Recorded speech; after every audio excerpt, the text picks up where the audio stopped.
Today we're going to look at how central banks have broken the market cycle. First, let's look at the market cycle.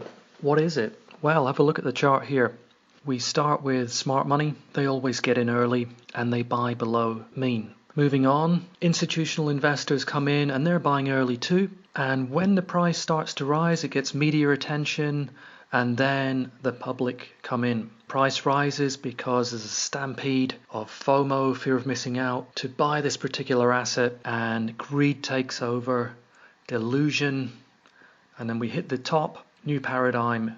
It's just going to go up forever. And of course, it's at that point that the smart money starts to sell and the price goes down and people say, no problem, we're due a pullback, right? Price goes up a little bit, everyone's relieved. Then everything goes wrong. The price collapses, fear takes over. People still hold on and eventually capitulate, and they sell and they sell and they sell. But who's buying?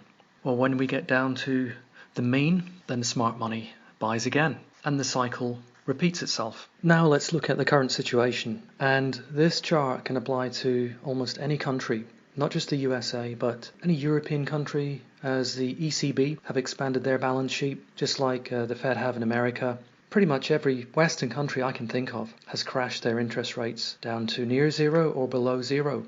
Let's look at it from the earlier peak of new paradigm. Markets sold off when central banks started to tighten their policies, raise interest rates very, very slightly. Markets didn't like it, they crashed down, and the central banks reversed their policies. They loosened more. So what was a bull trap has become a bear trap, and they didn't stop there. In America, they've had repo bailouts. Because of very low interest rates, also, companies have expanded their debt because borrowing is so cheap these days. So they've borrowed money to buy back their stocks, and this has raised stock markets as well. In aggregate, this has created a feeling amongst many investors that central banks will save them no matter what.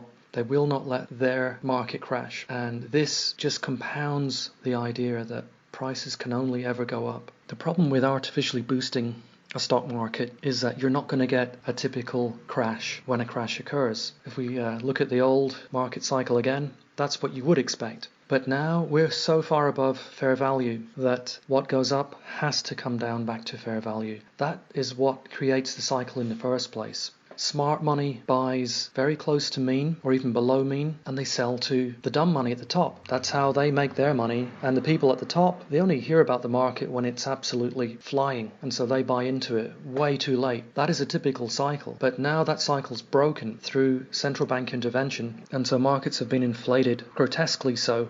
So what to expect? I expect at some point it's going to revert back to mean. It always does. So how far up are you? What is your dollar cost average if you're so far above the mean? It's very dangerous to buy into such a market that's so far above the fair value line. Furthermore, this is the most expensive bull market in history. It's been propped up by cheap money that has to be paid back by future generations, and they'll pay it back through inflation eating up their income. This kind of debt is deferred poverty. That's all for now. Please leave your comments down below. Many thanks.